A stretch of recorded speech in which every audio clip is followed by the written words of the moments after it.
Okay, so today we're looking at trees. And we had you guys do the reading on trees already, so that hopefully you should catch up with some of this stuff. It should make sense. If you're having any troubles with stuff, again, please feel free to raise your hand.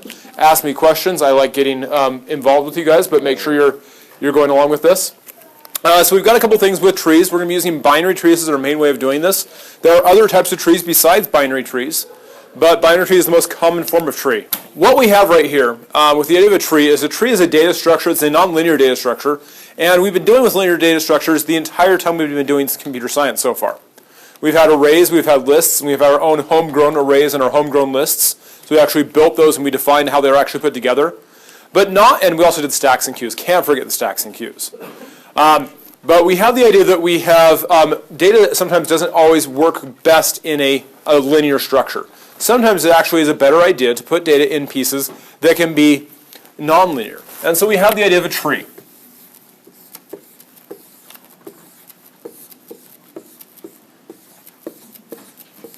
And so a basic binary tree looks like this. As you can see, we have a node up here at the top. The node has children left and right. And so let's give them a nice little name of left and right so we can make sure we know what they are. So we have our root node up here at top. We have our left child and our right child. And so with the idea of this binary tree, we have that basic structure right here. We have left and right. And this is going to be a really, really hard concept, one that we're going to have a struggle with. The way we decide left versus right is greater than or equal to, left is less than. Oh my gosh. I know, strange. And generally we have it so that there's only one copy of the number in there, so it's just greater than and less than. And then we don't have to worry about it from there. So the idea, again, we have a root, left and right subchild. And so inside our node, we're going to be building a node class here as a class in just a bit. But we have the idea that if it's less than this, it's going to go to the left. If it's greater, it's going to go to the right. And that continues on down the process. And so the idea of a tree is we're going to put together, it's a relational structure. Rather than in our list where we just put things in, boom, boom, boom, boom, one after the other. Or even if we sort it and get it arranged, we have to actually do that sort on there. The idea of a data structure like a tree is something that's going to automatically sort it for us. We're already going to have the ability to actually have our data put in the right order just by putting it into the tree. And then when we look at the tree, using what's called a traversal, we'll be able to go through and get the information out of that tree in the right order. Now we're going to be using this to talk about using ints to do our first one. We can work with doubles, work with strings, work with lots of other things. But we're going to get started with that using an int because ints are easy to write on the board. And this is where, like I said, I want you guys to have some paper out because I want you to follow along with me as we actually build this tree. So what we need to do is we're going to put together a list of numbers up here, up on the board, and we're going to put those numbers into the tree. And we're going to actually build our tree from that. So if I can get some numbers from you guys up here on the board, so everyone coming up, put some numbers up here on the board, just put a nice list of numbers, just a nice vertical list going straight down right here for me. So we have right here a lovely vertical list of numbers, that's a band. And it is not sorted by any stretch. And so to build a binary tree, what we're going to do is we're going to take that list of numbers and we're going to put it into a tree. And so this is what I want you guys to have your scratch paper for. You're going to build that tree with me. And so the way a tree works, and for just by default, is it's just going to start off by taking the first data and it's going to build a tree out from there. And this is where the idea that we can see some problems and some benefits with a tree. And so let's go ahead and let's start building that tree right now. So we have with our first number is negative 100. And so that will be our root node. And so we have negative 100 right there at the top. And our next number is 7. 7 is what compared to negative 100? Bigger. It's bigger, so we go to the right. So we go to the right and we add right here, we add a 7. Our next number is a 4. And 4 is greater than negative 100, but less than 7, so we're going to go over here and add a 4. Okay, then we have 14. It's bigger than negative 100, bigger than 7. So we have 14. And then 12. And we have 4 is already in there, so we just go over and we have a note 4, we're already in there, okay? We have 8, so it's bigger than 7, but it's less than 14, and it's less than 12, so we go less than over here, we go over here, and we go 8 in that. And then we have 11, which is 119 is what we decided. So we're going to go over here. And so we have 119. And then 17, so it's greater than this, but less than that, so we go over here. And then we have 8, 8's already in. We have 71, so it's greater than this or in this. We're going to go over here. 1 is less. 85 is greater. And negative 5 is greater but lesser, so we go down over here. And we have our tree right now. And so this is our first tree. Now this tree is not a balanced tree, and we're going to talk about balance some more in a minute, but there's a quick way you can see this is clearly not balanced. The root node, negative 100, has nothing less than it. It's all weighted over here on the right-hand side. But once we get over here to the right-hand side, there is some balance. It's not a fully balanced tree, but there's actually, here's some stuff, here's some stuff, here's some stuff. And we can actually make a much more balanced tree out of this by going through and sorting this tree out and refigure out what the best node would be to be as the root node. When we talk about that, we'll be using that to actually find out where we should actually keep track of that. That's one of the big uses of a tree, is to figure out how we can reorganize our data so it's more organized. We can actually have a more efficient tree. This is not the most efficient tree structure. And so what we have right here is we have layers or levels of the tree. And so this tree is 1, 2, 3, 4, 5, 6, 7 layers tall, or 7 levels deep. So we have a height of this tree of what? 7. So it tells how many layers or levels we have of this tree. That's how much data is stored inside this. And this, we can tell it's not very efficiently stored because we have so many gaps happening right here, right here, right here. All these, anything where it doesn't have 2 nodes off of it, but there's another path over there, we can see the fact that we have an unbalanced tree. And so this is definitely not a complete tree either, so a couple of vocab words we've thrown out there, balanced and complete, and they have to do with the way that the data is structured inside that tree. So keep that in mind. Those are some vocab words you're going to have to make sure you can define for me later on. But the idea of a tree is we're just going to use the idea of comparing these pieces left, right, left, right, left, right. And so we're going to use that to make those comparisons. And to build the tree, one of the really powerful things of trees, this is where we see the real use of recursion. Now, who remembers what recursion is? Give me a show of hands if you remember the word recursion. Okay? And when we did recursion earlier, we were actually solving like some big problems with recursion. No, we did Fibonacci and we did factorial. We made them, they work, they're recursive sequences, but they didn't actually have a lot of power to it. They just used computer power. With a tree, though, a tree is at its heart a recursive data structure. We will use recursion on trees because it's the easiest way to deal with a tree. It's actually the best way to deal with a tree because, if we take a look at this tree right here, if I take this up here and I just say, for example, I cut off this, look, it's a tree. If I cut this off right here, look, it's another tree.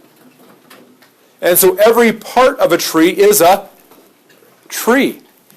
And so that is where we have the idea that a data structure with a tree as its heart is actually a recursive data structure, and it makes sense. So even if I chop off right here, that's a tree. Even one single solitary node by itself is a tree. It's a very boring tree, but it's still a tree. And so we have right here that every part of this is itself a tree. And we can build those trees back together. And so I can take right here, from any node on down, here's a tree, definitely unbalanced. Here's a tree, also unbalanced. Here's a tree, 8. 8's a balanced tree because the children on both sides match. This one right here, from 1 to negative 5, is a balanced tree. There's only 2 children, and it's in order. So we have a good tree like that. But we'll talk about more about what that means in a second. But it's the idea that we have some balance on there. Obviously, with having only 2 children, we have to. There's going to be some unbalance by default.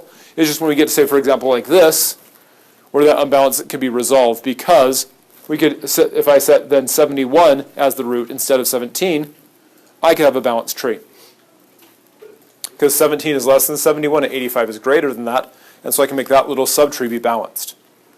And so we'll actually look at how we can build that together and how we can make the code work for that for us.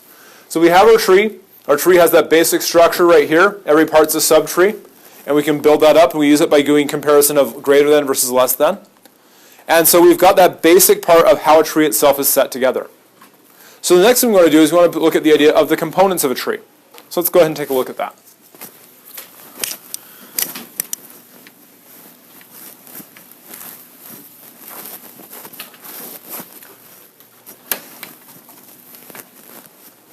All right, so we have right here our tree. So a tree itself has at its heart a node. So we'll keep our same convention. We'll make tree node. And so tree node is going to be the heart of this. And so we have a symbol for showing inheritance in C++. Who remembers, don't say it, but who remembers the symbol for inheritance in C++? Okay, I got a thumbs up over here. Anyone else have a thumbs up of what the symbol for inheritance is? 2 thumbs up. Okay, 3 thumbs up. A partial thumbs up, thumbs up. Okay, so the symbol for inheritance in C++ is, a little bit louder, colon. So tree node is going to inherit from node. So tree node is a subtype of node. So that means we have at its heart a value, because all nodes have a value attached to it. So we have that part that's going to be part of it there. But with a tree node, we have a different set of pointer structure we do with a list, either a doubly linked list, a singly linked list, or an array. When we're dealing with a tree node, we have a completely different pointer structure. And so that's why we have to inherit from node itself, not from array node, because we're going to be adding pointers to this. And again, naming our pointers makes sense. And we have the idea that we're using that lovely little inheritance, and we're using private versus public. So we have the different components right here. So tree node is going to have at its heart, it's going to have in its lovely little header file, in its private section, we are going to have a tree node pointer.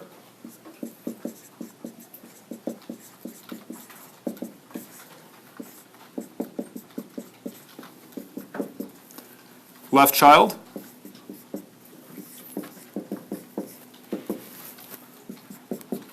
Right child.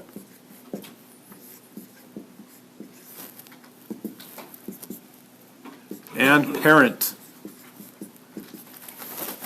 So we have at our tree node, in addition to all the parts that node has, and we're going to have getters and setters for all of these lovely nodes in our public section. But in our private data of our node, we have 3 nodes we're going to keep track of. We have our left child node, our right child node, and our parent node. So we have, when we create our node object,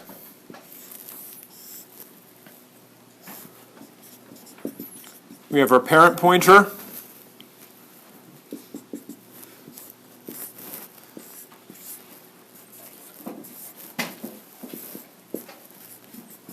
our left child pointer, and our right child pointer. And because it inherits from node, it always has a value as well. So we have our parent, left child, right child, and these are all private data members.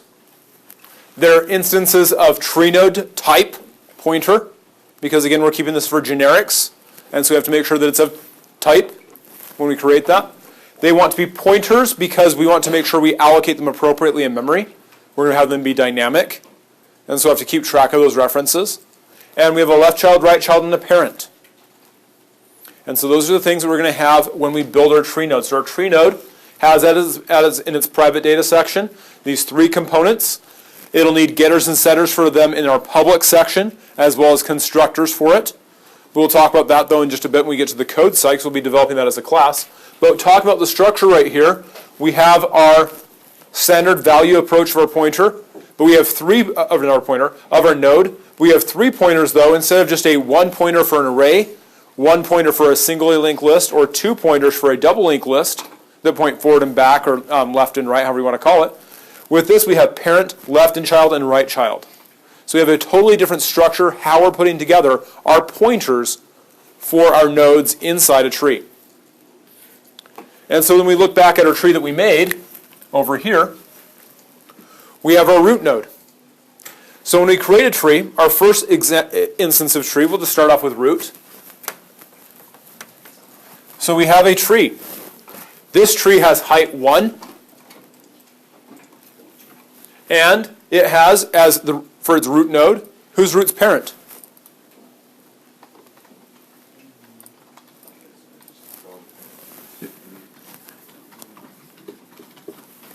Null!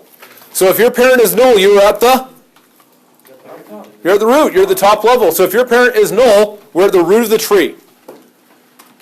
And if you're in a subtree and your parent's not null, we know that you're just a subtree.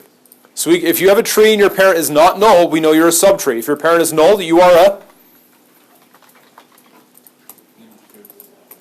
the actual root. Everybody, make sure that's in your notes. If your parent is null, you're the actual root. If your parent is not null, you are merely a subtree. So what is root's left child and right child when we first create this tree?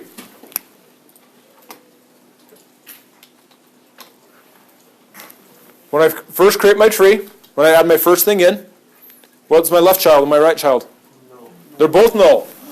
So when I first start off, I have a bunch of nulls. So when I first create a tree, I have a family of nulls. And these are siblings. So if we go for National Siblings Day the other day, trees work really well for siblings. There's a family tree. Anyone see a family tree at their house more than a few hundred times? My mom has a tree on the wall. She has a family tree on the wall? No, like a tree branch. A tree branch? Oh. Okay. The things we find out about Calm's family. Okay. You wanted to know. I did want to know. So when I create my tree, everything will be set to null. In fact, even root will be set to null because I haven't put anything in it. And then when I further create my tree, then I'll put my first thing in. My root node will be no longer set to null. My parent of root will be null still. My left and right child will be null. And then as I add each additional component, I compare it against each piece, however I need to, left and right, until I find where it goes, and then I insert it there. Assign the associated values to it, and then do that. So this is a much more complex structure of adding. When I add it to a list, all I had to do is just like, okay, I want to add at some spot right here. Okay, I'll just make this pointer point up here, this pointer point up here, and I'll point that right there, and then boom, I've got that added in. Right? Really easy. However, when I do this add, I have to first find where that goes. So I have to actually compare it against every single component because this is already sorting my data. So comparisons have to happen. And then when I find the spot where I can't go any further, then I assign my pointers as needed. So this is a little bit different than what we saw when we were dealing with the list. We have to actually do comparisons all the way down. So this is a sorting structure as we build it. So we have to actually make sure we do comparisons. Unlike with using a linear data structure where I just go over here, oh, here's the spot, make a couple pointers, and I'm done. When I actually go through this, I have to traverse the tree to find where I added in. Then when I get to the spot it's okay to add, then I set all of my pointers that are associated with it. And it's not just setting the pointers on my object I'm adding, but all the pointers of any children that I'm dealing with as well. Okay, so before we switch over to the code side, we've added a few vocab words here. We have parent, left child, right child. And left child and right child are how we look at the page. So this is left and that is right. It's not my left when I'm looking like this. It's your left. So when you look at the data structure, the left child is over here looking at its left. The right child is looking at its right, as if you're looking at on a page. We've talked about the root, top of the tree. Root's parent is null. If your parent is not null, that means you're a subtree. We've talked about over here that we're using pointers for a header section. We've made sure to have that. For vocab that we have inside our tree, we've mentioned the word traversal. We've talked about complete and balanced. We've not defined them yet. We've addressed the concept. We have complete and balanced. And those are some of the vocab words you have to make sure we have ready for that. Okay? So we also have the fact that we have tree node inherits from node. And so we have our basic little quick little diagram of a tree node itself right here. And so what we're going to do right now is we're going to go ahead, take a pause from this, and we're going to go build this in code.